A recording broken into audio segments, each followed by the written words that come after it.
नमस्कार दोस्तों, स्वागत है आप सबका भद्रा IAS अकेडमी में। आज का डेट है 31 अक्टूबर 2023 एंड करंट अफेयर्स एनालिसिस का डिस्कशन में मैं शुभदीप आप सभी का स्वागत करता हूं। चलिए सबसे पहले आज हम लोग देख लेते हैं टाइम्स ऑफ इंडिया का ये आर्टिकल जहां पे वर्कर्स प्रोडक्टिविटी के बारे में बात किया गया है, क्योंकि रिसेंटली शायद आपने ये वायरल भी हुआ होगा। अगर आप लोग टेक सेवी हो, अगर आप लोग काफ़ी करंट अफेयर्स को फॉलो करते होगे, तो रिसेंटली इन्फोसिस के जो फाउंडर है श्री NR नारायण मूर्ति जी ने सजेस्ट किया था दैट इंडियन यूथ को जो है वर्क करना चाहिए लॉन्ग आवर्स के लिए, जिससे क्या वो अपनी प्रोडक्टिविटी को इंक्रीज कर सकते हैं। तो सवाल होता है प्रोडक्टिविटी होता क्या है, ओवरऑल ये आर्टिकल हमारे एग्जाम पर्सपेक्टिव में कैसे इंपॉर्टेंट है, सब कुछ का प्रॉपर एनालिसिस में आपके सामने प्रेजेंट करने वाला हूँ। तो चलिए सबसे पहले तो देख लेते हैं दैट इन्होंने जो बोला है दैट इंडियन यूथ को ज़्यादा काम करना चाहिए जिससे उनकी प्रोडक्टिविटी बढ़ेगी। तो ये प्रोडक्टिविटी होती क्या भाई? देखो, प्रोडक्टिविटी कुछ नहीं, सिंपल प्रोडक्टिविटी मतलब होता है दैट आपके पास जो रिसोर्सेज है उसको कैसे आप एफिशिएंटली यूज़ कर रहे हो। जैसे लेबर है आपके पास रिसोर्स, कैपिटल है एक आपका रिसोर्स, इनको आप कैसे यूटिलाइज कर रहे हो जिससे गुड्स और सर्विसेज को प्रोड्यूस कर सकते हो। अब देखो, गुड्स एंड सर्विस ज़्यादा प्रोड्यूस होगी, ज़्यादा अगर इकोनॉमी बढ़ेगी तो अनडाउटेडली नेशन का लिविंग स्टैंडर्ड बढ़ेगा, इकोनॉमिक ग्रोथ बढ़ेगी, राइट। तो सवाल होता है प्रोडक्टिविटी के कितने टाइप्स होते हैं। देखो, प्रोडक्टिविटी होता है, एक होता है लेबर प्रोडक्टिविटी, एक होता है कैपिटल प्रोडक्टिविटी, एक होता है टोटल फैक्टर प्रोडक्टिविटी। एक एक करके बात करते हैं। पहले लेबर प्रोडक्टिविटी मतलब दैट कितना, मतलब पर आवर ऑफ वर्क में कितना आउटपुट निकल रहा है, वो एक्चुअली हुआ लेबर प्रोडक्टिविटी। वही कैपिटल प्रोडक्टिविटी वो होता है दैट कोई भी मशीनरी या फिर बिल्डिंग से कितना आउटपुट ओवरऑल निकल रहा है जिससे कोई भी बिजनेसेस की प्रॉफिटेबिलिटी इन्हांस हो रहा है या फिर कॉम्पिटिटिवनेस इन्हांस हो रही है, उसको कहते हैं कैपिटल प्रोडक्टिविटी। और वहीं तीसरा है टोटल फैक्टर प्रोडक्टिविटी, जो कि अकाउंट करता है of the output growth beyond labour and capital. मतलब लेबर प्रोडक्टिविटी में तो लेबर देखा जाता है ना, कैपिटल प्रोडक्टिविटी में एक्चुअली में कितना कैपिटल मशीनरी या फिर बिल्डिंग से कितना प्रॉफिटेबिलिटी कमाया जा रहा है, that is what capital productivity is. But total productivity क्या है ना, दैट इसमें भी मेनली आउटपुट ही देखा जाता है, बट जो लेबर और कैपिटल को छोड़कर, है ना। और मतलब इसमें क्या देखा जाता है, इसमें देखा जाता है इनोवेशन क्या हो रहा है, एफिशिएंसी क्या हो रही है, टेक्नोलॉजिकल प्रोग्रेसेस क्या हो रहा है, right. That is called productivity. और अनडाउटेडली अगर प्रोडक्टिविटी बढ़ेगी तो इससे फायदा जो चीजें होने वाली है वो कौन कौन से एरिया में फायदा होगा। देखो, फायदा भी इन्होंने बोला है, देखो अलग अलग फ्रंट में होगा। जैसे इकोनॉमिक फ्रंट में क्या फायदा हो रहा है, इकोनॉमिक आउटपुट इंक्रीज हो रही है जिससे GDP ग्रोथ बन रहा है, कॉम्पिटिटिवनेस इनहांस हो रही है on a global scale, expansion हो रहा है एम्प्लॉयमेंट अपॉर्चुनिटीज का।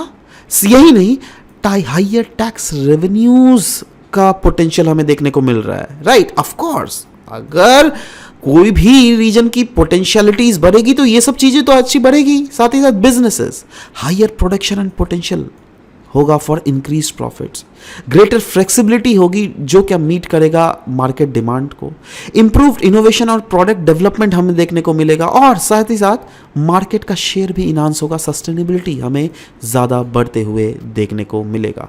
इंडिविजुअल लेवल में क्या क्या ग्रोथ होगी, यस हायर इनकम होगा, जॉब सिक्योरिटी इनहांस होगी, फाइनेंशियल गोल्स जो कि आप हर एक लोग एस्पायर करते हैं, किसी का रहता है फ्लैट खरीदना, किसी का रहता है गाड़ी खरीदना, वो सब सारे फाइनेंशियल गोल्स एस्पिरेशंस जो है उसको अचीव कर सकता है, और ओवरऑल वैल्यूबल वर्क एक्सपीरियंस और स्किल्स मिल सकता है। वैसे ही ओवरऑल सोसाइटी का भी इंप्रूवमेंट होता है। कैसे? ओवरऑल अनएम्प्लॉयमेंट घटता है ना सोसाइटी में, लिविंग स्टैंडर्ड ओवरऑल बढ़ती है, इंफ्रास्ट्रक्चर ओवरऑल इनहांस होता है, और सोशल और कम्युनिटी का ही तो डेवलपमेंट हमें देखने को मिलता है। बट लॉन्ग वर्किंग आवर्स की ये तो सारे हम लोगों ने अच्छे अच्छे बातें बोली, इकोनॉमी में डेवलपमेंट, बिजनेसेस में कैसे डेवलपमेंट, इंडिविजुअल एस्पेक्ट, सोसाइटी का कैसे डेवलपमेंट, बट कुछ कुछ डीमेरिट्स भी है। जैसे इकोनॉमी, जैसे अगर देख लीजिएगा ज़्यादा आप काम करोगे तो आप बर्नआउट हो जाएगा ना, आपका हेल्थ केयर कॉस्ट बढ़ेगा, राइट। मतलब जो नए एंट्रेंट्स होंगे उसके लिमिटेड अपॉर्चुनिटीज बनेंगी ना, आप ही सारा काम कर दे रहे हो तो समझ रहे हो। नेक्स्ट इज बिजनेसेस कैसे? अब देखो इसमें इंप्लॉइज का मोराल गिरेगा। क्यों? क्योंकि ऑफ कोर्स अगर मैं ज्यादा काम करूंगा, कोई अलग जगह में काम करूंगा, ज्यादा पैसे मिलेगा तो मैं रेजिग्नेशन दे दूंगा, राइट। वही सब ना चीज होगी। क्रिएटिविटी कहीं ना कहीं एब्सेंस होने की डर है यहाँ पे बोला जा रहा है ना। और क्योंकि हेल्थ और पर्सनल इश्यूज तो होंगे ही, उसके कारण एब्सेंटिज्म भी तो बढ़ेगा, ज्यादा सिक लीव चाहिए आपको, राइट। इंडिविजुअल लेवल में क्या होगा, poor work life balance, limited life time for personal and family life होगा आपका। यही नहीं, पर्सनल डेवलपमेंट भी काफ़ी ज़्यादा घट जाएगा, स्किल एक्विजिशन जो है वो बहुत ज़्यादा घट जाएगा। सोसाइटी के केस में क्या होगा, दैट कहीं ना कहीं फैमिली की स्टेबिलिटी घटने की प्रोबेबिलिटी है ना। यही नहीं, कम्युनिटी इंगेजमेंट घटेगा और सोशल कोहेशन भी बहुत हद तक घटने की यहाँ पे प्रोबेबिलिटी ऐसी जताई जा रही है। नेक्स्ट हम लोग बात करेंगे इंडियन वर्कर्स प्रोडक्टिविटी स्टेटस के बारे में। ओवरऑल अगर देख लीजिएगा, इंटरनेशनल लेबर ऑर्गेनाइजेशन का डेटा को लेकर मैं बात कर रहा हूँ। डिस्पाइट बोला जा रहा है दैट इंडियंस एवरेज जो है ना, हर एक वीक में 48 आवर्स मेहनत करते हैं, जो क्या दुनिया में अगर देख लीजिएगा काफ़ी ज़्यादा हाईएस्ट है। बट वाले आउटपुट पता है कितना है हमारा, मात्र $8.5 के आसपास। वहीं पर फ्रांस में 30 घंटा एक बंदा काम करता है, बट तभी भी उसका प्रोडक्टिविटी हर एक घंटे का $58 मिल रहा है। तो देख रहे हैं कितना गुना हो जा रहा है ये डिफरेंसेस देखो, यही तो बतलाया जा रहा है। इंडियन वर्कर का प्रोडक्टिविटी बहुत कम है, क्यों, क्या क्या फैक्टर्स है, उसका फैक्टर्स है कुछ इस प्रकार के, जैसे इम्पैक्ट ऑफ एग्रीकल्चर। एक मेजर वर्कफोर्स आपको पता है, हमारा जो इकोनॉमी है मेनली एग्रीकल्चर इकोनॉमी है, ज़्यादातर वर्कफोर्स एग्रीकल्चर इकोनॉमी में इंक्लूडेड है, राइट। वहीं पर आउटडेटेड टेक्नोलॉजीज का इस्तेमाल किया जाता है वर्कर्स के रिलेटेड, राइट। स्किल्स जो है सफिशिएंट नहीं है, और भी स्किल्स होना चाहिए बट उतना नहीं मिल रहा है। लैक ऑफ इनोवेशन हमें देखने को मिल रहा है, सब ऑप्टिमल वर्किंग कंडीशंस में ये सब काम कर रहे हैं। तो ये सब कुछ कुछ ऐसे फैक्टर्स है जो क्या वर्कर्स के प्रोडक्टिविटी को बहुत घटा रहा है। बट प्रोडक्टिविटी तो इंडियन वर्कर का जो है कैसे इंप्रूव किया जाए without increasing number of hours. सोचो देखो, क्योंकि वर्किंग आवर्स अगर बढ़ेगा तो अगेन उसके एक मेरिट्स भी देखा, उसके हम लोगों ने डीमेरिट्स भी देखा, है ना। तो सवाल होता है ठीक है, उतना ही वर्किंग आवर, जितना अगर आप 8 घंटे काम करो, ठीक है आप 8 घंटे ही काम करो, आप 6 घंटे ही काम करो, बट उसमें भी ज़्यादा से ज़्यादा आउटपुट हम कैसे ले आ सकते हैं। उसके लिए कुछ कुछ यहाँ पे अप्रोच बोले गए हैं, और वो अप्रोच क्या है, सबसे पहले बोला गया है टेक्नोलॉजिकल अप्रोचेस का इस्तेमाल करना पड़ेगा, मॉडर्न टेक्नोलॉजीज ऑटोमेशन का इस्तेमाल करना पड़ेगा, जिससे स्किल्स को इन्हांस किया जा सके। और स्किल्स को इन्हांस करने के लिए जो भी स्किल इंडिया मिशन के थ्रू भी बहुत सारे प्रोजेक्ट चलाए जाते हैं, ट्रेनिंग और एजुकेशन प्रोवाइड किया जाता है वर्कर्स को before doing work, right. Better work life balance करना पड़ेगा, जी हाँ दोस्तों, है ना। इंश्योर करना पड़ेगा फ्लेक्सिबल वर्किंग आवर्स होना चाहिए, फ्लेक्सिबल वर्किंग इन्वायरमेंट होना चाहिए, जिससे आप वर्क फ्रॉम होम भी कर सको। से फॉर एग्जांपल आपका अगर सोचो मंडे से सैटरडे काम चल रहा है, राइट, तो आप घर का काम कब करोगे। आपका अगर मशीन खराब हो गया, उसको कब ठीक रिपेयर करवाने जाओगे। अगर आप बैंक का काम कैसे कर पाओगे, इज इट पॉसिबल, नहीं, राइट। तो वही बोला ना, फ्लेक्सिबल वर्किंग आवर्स होने चाहिए। कुछ कुछ कॉन्सेप्ट्स को इंकरेज करना पड़ेगा, जैसे 15 मिनट वर्क नेबरहुड कॉन्सेप्ट। सब समय हेल्थ को वर्क से पहले रखना पड़ेगा। इंफ्रास्ट्रक्चर को अपग्रेड करना पड़ेगा, जिससे ट्रांसपोर्टेशन और कम्युनिकेशन फास्ट और एफिशिएंट हो सके। फॉर एग्जाम्पल, अगर आपको आपके घर से अगर ऑफिस में जाने में हर दिन आपका 100 रुपये लग रहा है और आपका कमाई ही है 20,000 रुपये, है ना, तो आप डेली में तो 3,000 रुपये तो कम्युनिकेशन में ही चले जा रहे हैं आपको। एक महीना में कितने बचे आपके, मात्र 17,000 रुपये ना। समझ लो मैं क्या बोलना चाह रहा हूँ यहाँ पर। तो यहाँ पे वही बोला गया है दैट ट्रांसपोर्टेशन कम्युनिकेशन को एफिशिएंट और ज़्यादा एक्सेसिबल अफोर्डेबल बनाना पड़ेगा। Innovation and research and development में ध्यान देना पड़ेगा, जिससे इनोवेशन फॉस्टर अगर होंगी तो ऑफकोर्स कहीं ना कहीं कल्चर भी इन्हांस होगा। और किस type of culture, collaborative culture, है ना, टीम वर्क में फोकस करना पड़ेगा। इंसेंटिव प्रोग्राम्स देने पड़ेंगे, जैसे ज़्यादा काम करोगे तो ज़्यादा पैसे मिलेंगे। वैसे ही मीनिंग ऑफ सक्सेस, जी हाँ, success has different meaning for different people. अगर देख लीजिएगा, इकोनॉमिक सेक्शंस जो है वही एकमात्र यार्ड स्टिक नहीं होना चाहिए किसी भी ह्यूमन लाइफ के सक्सेस को डिटरमाइन करने के लिए, जो कि हमारे इंडियन सोसाइटी में है। अगर आप 2 लाख रुपए महीने कमा रहे हो एकदम घिस कर, तो आपको सोसाइटी ज़्यादा मान करेगी। बट वहीं पर अगर आप 50,000 रुपये महीने ही क्यों ना कमाओ, बट लाइफ एकदम आराम इज्जत वाली लाइफ है, बेइज्जत वाली लाइफ नहीं है, स्टिल वो लाइफ को सोसाइटी उतना रिस्पेक्ट नहीं देगी। समझ लो मैं क्या बोलना चाह रहा हूँ। Understand employees and employers have different mindset. कहीं ना कहीं हमें अंडरस्टैंड करना पड़ेगा दैट देखो, एम्प्लॉयज जो होते हैं और एक एम्प्लॉयर कौन है, एम्प्लॉयर वो है जो कि आपको हायर किया है, वो एक एंटरप्रेन्योर है ना। और एम्प्लॉयज क्या है, वो काम करने वाला है। एम्प्लॉयज और एम्प्लॉयर्स के माइंडसेट क्या कभी सेम होंगे, नहीं, right. They will be having different mindset, right. Employee अगर has to work for 70+ hours for a basic salary, but वहीं पर एम्प्लॉयर नहीं, एम्प्लॉयर बैठ के प्रॉफिट कमाता है. तो अगेन दोनों के वर्क लाइफ को बैलेंस करने की यहाँ पे बहुत ज़रूरत है. तो इसीलिए बोला जा रहा है दैट यस, ये जो आर्टिकल है, ये आर्टिकल कहीं ना कहीं फोकस कर रहा है प्रोडक्टिविटी को कैसे इंक्रीज किया जाए. और अभी के अगर मॉडर्न डे सोसाइटी देख लीजिएगा, राइट, इसको देखो, ये जो करंट अफेयर है ना, इसको आप सोसाइटी से रिलेट कर सकते हो GS1 में, क्योंकि अल्टीमेटली ये is a matter of society, है ना. दैट एक सोसाइटी का एक सेक्शन ऑफ तबका का इंसान है जो क्या बहुत मेहनत करता है, ज़्यादा मेहनत करके कम पैसे कमाता है, बट वहीं पर एक ऐसा तबका का इंसान है जो क्या कम पैसे मेहनत करके ज़्यादा पैसे कमाता है, राइट. तो यहाँ पर तो यही बताया ना, मूर्ति साहब ने क्या बोला, दैट आप ज़्यादा मेहनत कीजिए. बट देखो, अब देखो इसका उनका बातों का लिटरल मीनिंग ले लिया गया. एक्चुअली में वो क्या कहना चाहते थे पता है, मुझे जहाँ तक लग रहा है, वो कहना चाहते थे हमारे यूथ को दैट आप ज़्यादा अगर मेहनत करोगे, किसी भी कंपनी में अगर काम करोगे, तो आप इनोवेशन की तरफ आपका दिमाग जाएगा. ज़्यादा मेहनत करोगे, इनोवेशन करोगे, एंटरप्रेन्योर बनो, जिससे दूसरों को नौकरी दे सको आप. मतलब इनका जो ये कहना है ना, ये एक पर्टिकुलर सेक्शन ऑफ लोगों को कहना है जो क्या काफ़ी ज़्यादा अपने लाइफ के प्रति बहुत सीरियस है, अपने लाइफ के प्रति बहुत ज़्यादा एम्बिशियस है, उनको लिए कहना है. समझ रहे हो बात. तो एनीवेज, नेक्स्ट हम लोग बात करेंगे GI टैग को लेकर बात करेंगे. देखो अभी एक्चुअली न्यूज़ में क्यों होता है, क्योंकि GI टैग कोई भी प्रोडक्ट को क्यों दिया जाता है, जैसे असमीज गामूसा को, जैसे दार्जिलिंग टी को GI टैग मिला हुआ है, तो वो क्यों दिया गया पता है, जिससे उस जो प्रोडक्ट है उसका बिक्री तो ज़्यादा हो ही, बट साथ ही साथ उस प्रोडक्ट से रिलेटेड जो भी फार्मर्स या फिर जो भी प्रोड्यूसर्स है, उनको भी इकोनॉमिक जो कंडीशंस है रिस्पेक्टिवली बेहतर हो. GI जोग्राफिकल इंडिकेशन, इसका पोटेंशियल तो है हमारे देश को ग्रोथ इंजन में, बट पॉलिसी मेकर्स जो है ना, मतलब हमारे मिनिस्टर्स ले लो, वो हायरार्की में जो है, उनको GI प्रोडक्ट्स को ट्रू रिवॉर्ड दिलवाना पड़ेगा. ट्रू रिवॉर्ड बोले तो क्या मैं बात कर रहा हूँ, चलो मैं बात करता हूँ, बट समझते हैं GI है क्या. GI मतलब जोग्राफिकल इंडिकेशन. ये एक नाम या फिर साइन है जो क्या कोई भी प्रोडक्ट में यूज़ किया जाता है, और वो प्रोडक्ट एक पर्टिकुलर जोग्राफिकल लोकेशन से होना चाहिए. जैसे असमीज गामोसा, वो कहाँ से प्रोडक्ट मैन्युफैक्चर होता है, कि वो क्या कोयम्बटूर में होता है, वो क्या सूरत में होता है गुजरात का, नहीं, राइट. कहाँ पर, सिर्फ और सिर्फ आसाम में, राइट. तो यस, GI जो टैग होता है वो बहुत समय एग्रीकल्चर प्रोडक्ट्स को भी दिया जाता है, नेचुरल प्रोडक्ट्स को भी दिया जाता है, मैन्युफैक्चर्ड प्रोडक्ट्स को भी दिया जाता है, जिसमें हैंडीक्राफ्ट जैसे Assamese gamosa and industrial goods भी होते हैं, राइट.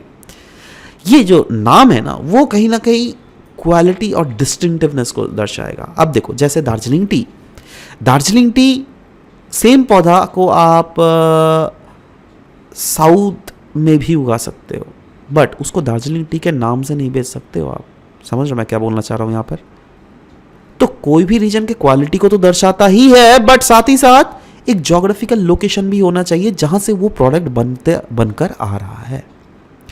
रजिस्ट्रेशन जो है ना जोग्राफिकल इंडिकेशन का, वो वैलिड होता है for a period of 10 year, and it can be renewed from time to time for a further period of 10 years each. जी हाँ, इनफैक्ट बहुत सारे ऐसे कानून हैं जो क्या गवर्न करते हैं GI टैग को. जैसे GI are covered under Paris convention for protection of industrial property. GI को जो है इसको गवर्न किया जाता है बाय WTO का agreement on TRIPS, that is trade related aspects on intellectual property rights. In fact India में GI टैग को रेगुलेट किया जाता है बाय एन एक्ट, जिसको आपको पता होना चाहिए हर एक लोगों को. जब भी मैंने न्यूज़ एनालिसिस में जोग्राफिकल इंडिकेशन टैग्स के बारे में बात किया है, मैंने हर बार इस कानून के बारे में तो बात किया ही है. जी हाँ, यहाँ पे बात की जा रही है geographical indication of goods registration and protection act of 1999, जिसको एडमिनिस्ट्रेट भी किया जाता है by controller general of patent design and trademark. Benefits क्या है, रेवेन्यू जनरेशन होता है भाई, इकोनॉमिक गेन्स होता है, ग्लोबल मार्केट का एक्सेस मिलता है, इंटरप्रेन्योरशिप प्रमोट होता है, जैसे पश्मीना शाल भी आप ले लीजिए, राइट. तो एक पर्टिकुलर सेक्शन ऑफ लोग जानते हैं, अब उसको GI टैग मिल गया, तो वहाँ के जो इंटरप्रेन्योर्स है वो और भी ज़्यादा से ज़्यादा पश्मीना शावल को बनाएंगे, राइट. एक कंपनी खोलेंगे वो लोग, यही तो कंपनी खोलना ही तो हुआ इंटरप्रेन्योरशिप भाई, और फिर प्रॉफिटेबल कंपनी होना चाहिए, ऐसा नहीं लॉस में जाने वाला कंपनी नहीं होना चाहिए. Next is employment creation, that is of course, जैसे अगर सोचो कोई भी दार्जिलिंग टी ही क्यों ना, बासमती राइस ही क्यों ना हो, पश्मीना शावल ही क्यों ना हो, है ना, या फिर भागलपुरी सिल्क ही क्यों ना हो, अगर उसको जीआई टैग दिया गया है तो यस वहाँ पे लोग ज़्यादा इंप्लॉयड होंगे, क्योंकि जीआई टैग का देना का मतलब ही होता है ग्लोबल एक्सेस। और दुनिया में तो आपको पता ही है इंडिया का माल कितने ज़्यादा दामों में बेचता है। सेम चीज़ आप यहाँ पे 1,000 का बेच रहे हो ना, वहीं पर विदेशों में आप 7-8 हज़ार का बेच सकते हो। कितना गुना प्रॉफिट हो रहा है देख रहे हो आप। Women entrepreneur empowerment, yes labour force participation भी तो बढ़ रहा है। जैसे मधुबनी आर्ट, वार्ली पेंटिंग्स, ये सब में कौन मेनली लेबर फोर्स एक्टिंग है? Women's, right. इसके बेनिफिट्स क्या क्या है? ट्रेडिशन को प्रिजर्व करता है, यस। और भी कम्युनिटी बेनिफिट्स है भाई, क्योंकि बायोडाइवर्सिटी को सपोर्ट कर रहा है ना ये। सॉफ्ट पावर है ऑफ कोर्स, क्योंकि आपका अगर प्रोडक्ट सोचो पाकिस्तान में बिक रहा है तो पाकिस्तान को कहीं ना कहीं उस प्रोडक्ट के लिए से तो लगा होगा, समझ रहे हो बात। तो एक सॉफ्ट पावर तो हो रहा है ना यार, है ना। जैसे ऑफ कोर्स ये देखो ना, स्कॉटलैंड में एक स्कॉच विस्की होता है ना, ये बेसिकली वो मदिरा का ब्रांड है, राइट। तो again Swiss watches from Switzerland, इससे क्या हो रहा है? हम लोग बार बार सोच रहे हैं बस Swiss watch, oh my God कितना ज़्यादा कॉस्टली होगा। एक अलग से ही दोनों दिल से फीलिंग आता है, अच्छा ये तो स्विट्जरलैंड से बना हुआ है। कंज्यूमर का कॉन्फिडेंस बढ़ता है, क्योंकि एक गवर्नमेंट का दिया हुआ टैग है ना, तो सरकार जो है, मतलब हम और आप जैसे जो कंज्यूमर्स है वो लोग आंख बंद करके खरीद सकते हैं इस चीज़ को। इंटेलेक्चुअल प्रॉपर्टी, जी हाँ, एक इंटेलेक्चुअल प्रॉपर्टी होता है, क्योंकि अगर कोई भी चीज़ जो क्या आपने या फिर कोई रीजन में बनता है, जैसे दार्जिलिंग टी ही ले लीजिए, एक सिर्फ दार्जिलिंग में ही है, मतलब वहाँ के दार्जिलिंग का ये इंटेलेक्चुअल प्रॉपर्टी है, इसको कोई छीन नहीं सकता दार्जिलिंग से। कुछ कुछ चैलेंजेस ज़रूर फेस किए जा रहे हैं भाई रिगार्डिंग द जीआई टैग्स। वो है जैसे लैक ऑफ कमर्शियल स्ट्रैटेजी, बोला जा रहा है इनसफिशिएंट स्ट्रैटेजी हमें देखने को मिलता है in leveraging GI in the global markets. जी हाँ, कमर्शियलाइजेशन प्रॉपर नहीं है ना भाई, एक ऑर्गेनाइज्ड एफर्ट नहीं है जिससे क्या उसको और भी ज़्यादा प्रमोट कर सके। क्वालिटी कंट्रोल को बहुत समय नेग्लेक्ट कर दिया जाता है। इसलिए एक बार भी अगर सोचो, आपने क्या आंख बंद कर क्यों खरीदा? क्योंकि आपको लगा होगा क्वालिटी बहुत अच्छी है, बट एक बार अगर आपको गलती से भी, क्योंकि क्वालिटी कंट्रोल कोई मेजर नहीं है ना गवर्नमेंट के द्वारा, तो इसलिए कभी भी अगर क्वालिटी गंदा मिले तो आपका भरोसा उठ जाएगा था ना। आप खुद सोचो ना, आप एक ब्रांडेड रेस्टोरेंट में गए हो, अचानक से आपको खाना बहुत गंदा मिल गया, तो आप दूसरा बार वहाँ पे जाना पसंद नहीं करोगे। आप समझ रहे हो मैं क्या बोलना चाहता हूँ यहाँ पर, राइट। सो वही बोला गया यहाँ पे, मार्केटिंग एंड ब्रांडिंग गैप्स भी बहुत ज़्यादा है, क्योंकि कोई भी चीज़ को बनाना इज़ नॉट इनफ, उसको मार्केटिंग और ब्रांडिंग करना इज़ वेरी इंपॉर्टेंट, राइट। तो इसीलिए बहुत समय स्टेट के कॉन्फ्लिक्ट्स होते हैं, जैसे रसगुल्ला के बारे में आपने सुना ही था, वेस्ट बंगाल और उड़ीसा के बीच में लड़ाई हो रहा था, नहीं मेरा रसगुल्ला है, वो बोला नहीं मेरा रसगुल्ला है ना। अनऑथोराइज्ड यूज, मिस यूज, बहुत समय मिस यूज देखा गया of GI tags by unauthorized parties, है ना, जिसके कारण कंज्यूमर्स को मिसलीड किया जाता है और जेन्युइन प्रोड्यूसर्स जो है वो हर्ट होता है, क्योंकि उनका तो माल नहीं बिक रहा है ना। से फॉर एग्जांपल आप जेन्युइन प्रोड्यूसर हो, सिर्फ उस चीज़ को आप बेच रहे हो, बट मैं उसका अगर ट्रू कॉपी बना के बेचने लग गया और सस्ता में बेच रहा हूँ, आपसे भी सस्ता में, तो ऑफकोर्स आपको तो घाटा हो रहा है ना, इनडायरेक्टली रेवेन्यू लॉस हो रहा है, क्योंकि अनफेयर ट्रेड प्रैक्टिसेस हम लोग देखने को मिल रहा है। Ongoing IP controversy. GI protection remains a contentious issue in intellectual properties rights, and in many cases we have seen these things happening. जहाँ पर उसको बहुत समय इंटेलेक्चुअल प्रॉपर्टी का दर्जा नहीं दिया जाता है। तो क्या होता है वो, what is the way forward? The way forward is digitally लोगों को लिटरेट करना पड़ेगा। जीआई प्रोड्यूसर्स को एनजीओ के साथ, अदर स्टेक होल्डर्स के साथ मिलकर अपने प्रोडक्ट को मार्केट करने की ज़रूरत है, और मार्केट भी एथिकल मैनर में होना चाहिए, है ना, जिससे क्या एथिकल कैपिटलिज्म को प्रमोट किया जा सके। ऐसे नहीं दो नंबरी धंधा करके नहीं, मैंडेटरी ऑडिट्स करना पड़ेगा गवर्नमेंट के द्वारा। एक ऑर्गेनाइज्ड मार्केटिंग अगर देखा जाए, इसको हमें डेवलप करने की ज़रूरत है, जिससे लीगल प्रोटेक्शन ऑफ जीआई को इंश्योर किया जा सके। जब जीआई टैग की बात ही कर ही रहे हैं तो असम के कौन कौन से जीआई टैग्स हैं वो भी देख लेते हैं। These are the GI tags from Assam, and इसका मैं एक काम करता हूँ, पीडीएफ लिंक जो है नीचे डिस्क्रिप्शन सेक्शन में लगा देता हूँ, आप वहाँ पर जाकर इसको डायरेक्टली डाउनलोड भी कर सकते हो, right. So yes, these are the GI tags from Assam, है ना। एक बार खुद से पढ़ लो, जिसमें रिसेंटली गामूसा को ऐड किया गया, चौकुआ राइस तो है ही, काजी नेमू, बोका शॉल, देन कम्स जोहर राइस, तेजपुर लीची, है ना, ये सब चीज़ है, राइट। वैसे ही आता है मणिपुर, मतलब जितने नॉर्थ ईस्ट के जितने सारे जीआई टैग है वो सब कुछ हम लोग डिस्कस कर रहे हैं। मणिपुर के इतने सारे आपके जीआई टैग है, please download the PDF from the description box below, right. GI tag of Meghalaya कितना है? खासी मंदरीन, मेमोंग, नारांग, एग्रीकल्चर दोनों प्रोडक्ट है ना। वैसे ही जीआई टैग मिजोरम का देख लीजिए कितने सारे हैं, yes, go through them as well. GI tag from Nagaland, yes, these are the GI tag from Nagaland. GI tag from Tripura अगर देख लोगे, यस, क्वीन पाइनएप्पल है वहाँ का। और GI tag from Arunachal Pradesh अगर देख लोगे, अरुणाचल ऑरेंज है, और इदुमिश्मी टेक्सटाइल आता है, राइट। तो आशा करता हूँ इन चीज़ों को अच्छे से पढ़ लीजिएगा आप, है ना। नेक्स्ट हम लोग बात करेंगे global declaration for river dolphin. एक बहुत ही सिग्निफिकेंट मूव लिया गया दुनिया के द्वारा जिससे प्रोटेक्ट करने की बात की जा रही है वर्ल्ड का 6 surviving species of river dolphin, जो क्या 11 Asian and South American countries के द्वारा ये साइन किया गया ये ground breaking global declaration on river dolphin. अपने आप में बहुत ही ज़्यादा इंपॉर्टेंट, मैं इसको 5 स्टार रेटिंग देना चाहूँगा। ठीक है ना, सवाल होता है what is the need for such initiative, क्योंकि रिवर डॉल्फिन अगर देख लीजिएगा रिवराइन इकोलॉजी में one of the top predators होती है ना, एंड ये काफ़ी इंपॉर्टेंट इंडिकेटर्स भी होती है रिवर हेल्थ। अब इंडिकेटर फॉर रिवर हेल्थ मतलब क्या, अगर इनका प्रेजेंस रिवर में रहा तो उस रिवर का हेल्थ अच्छा माना जाता है। अदरवाइज अगर पोल्यूटेड रिवर में सोचो ना, अब रिवराइन डॉल्फिन कैसे रह सकती है, नहीं राइट। तो कोई भी रीजन में अगर रिवराइन डॉल्फिन हमको मिल रहा है तो इसका मतलब indirectly you can guess out that yes उस रिवर का शायद हेल्थ अच्छा होगा। तो इसीलिए तो बोला गया they are the important indicators for river health.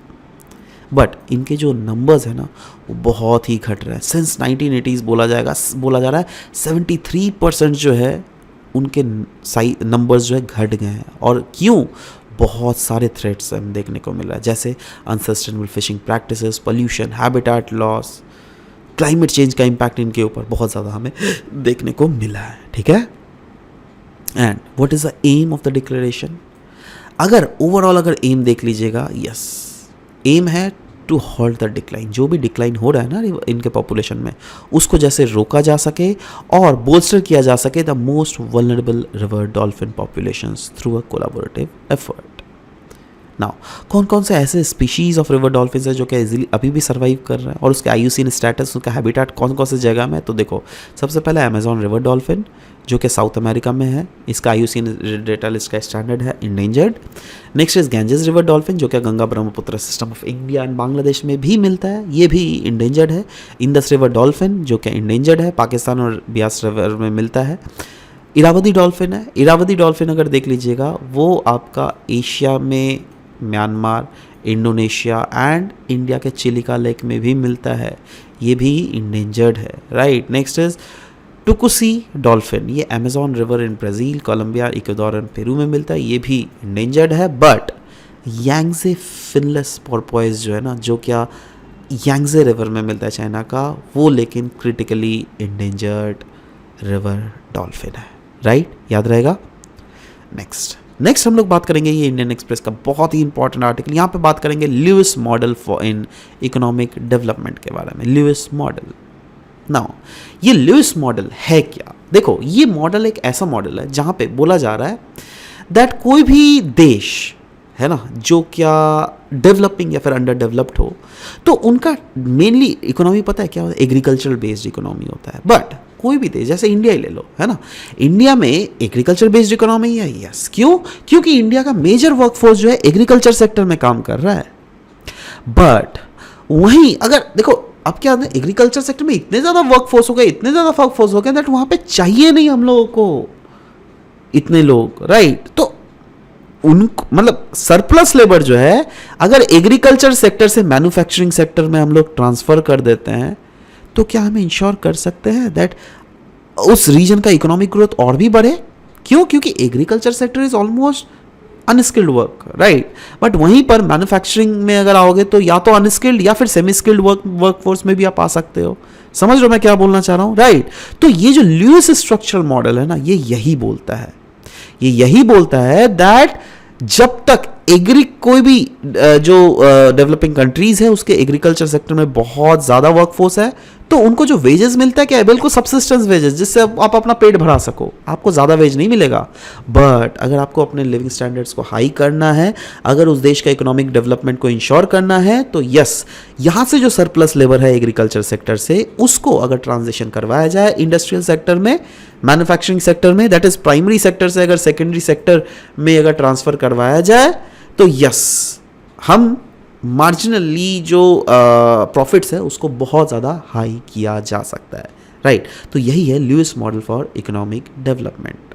आशा करता हूँ यहाँ पे चीज़ें आपके क्लियर हो गई होगी और आज का सेशन मैं यहीं पर समाप्त करने की कोशिश करूँगा। मिलते हैं आप सबके साथ नेक्स्ट क्लास में। नीचे कमेंट सेक्शन में ज़रूर से लिखिएगा अपने reviews regarding the classes that we are doing right. Meanwhile, we'll be meeting in next class. Till then, bye bye, take care, and thank you guys. Thank you for listening to the whole video. Thank you very much.